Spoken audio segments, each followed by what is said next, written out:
Tonight you are tackling was COVID mismanaged. It's been 4 years now since the lockdowns, the mandates. Why shed light on this now? Well, because, Chris, thank you for asking. With the passage of time, you don't have to speculate, you can measure. And with 4 years having gone by, we can measure whether or not this was handled properly and what the loss was in terms of students with their learning, emotional development, social development, and we can see that what was handled, how it was handled, when you balance this against the risk that these young people had from the COVID virus versus the risk of disrupting their lives emotionally, mentally, socially, academically, it clearly was mismanaged. The risk was very low for students in terms of any life threat to them.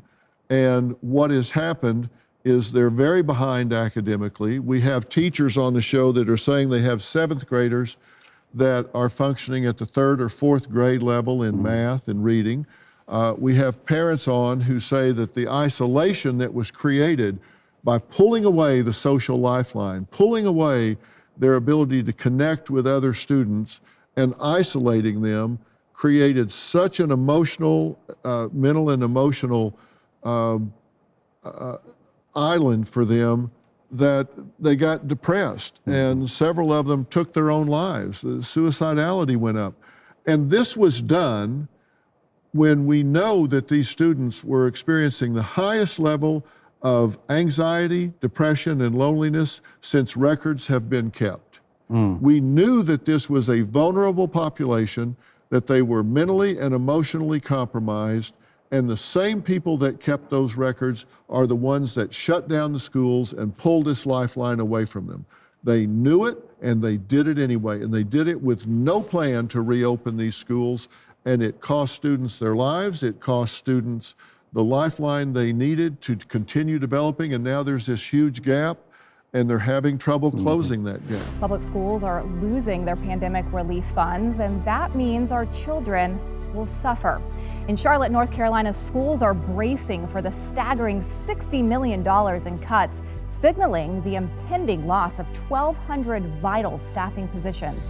Meanwhile, in Ann Arbor, Michigan, educators are dealing with the daunting task of slashing $25 million from their budgets, facing the harsh reality of layoffs. Public schools everywhere are feeling the strain, and as the pandemic relief funds dwindle, so do the hopes of millions of students and families relying on the stability of our public schools. The consequences, a generation left behind. So how did we get here? COVID cash was intended to safeguard our schools during the pandemic, but many districts failed to adequately prepare long-term. And now we're paying the price.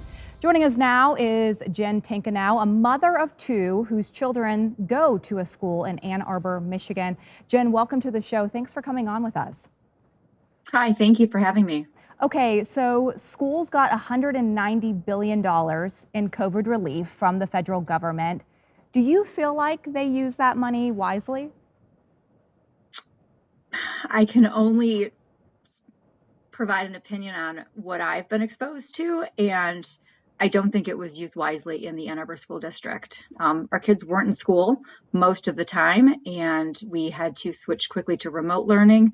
A lot of money was invested in technology and licenses for software and a lot of supplies to go home, yet, 2 years later, 4 years later, where's that money was spent, and there's really no ROI on it at all.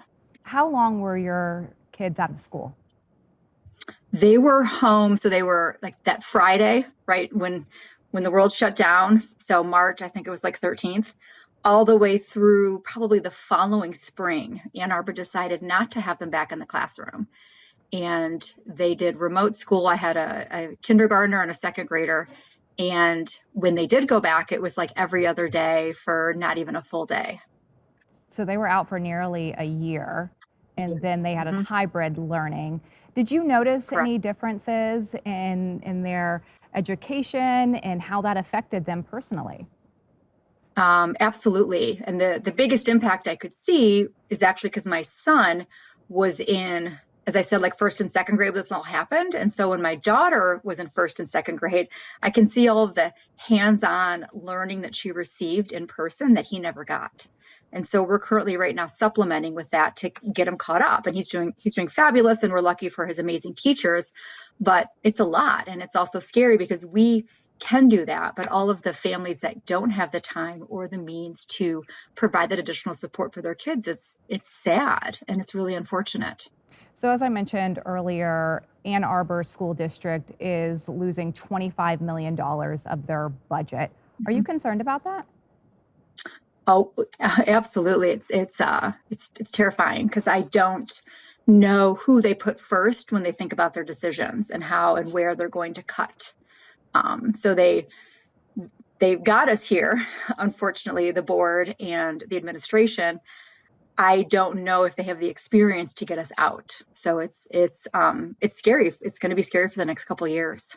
And is that something that the school communicates to parents about and talks you through what the next year could look like for your students? Right now, the schools aren't saying much because they don't know what's going to happen. And I will give credit to the administration. They are communicating a lot.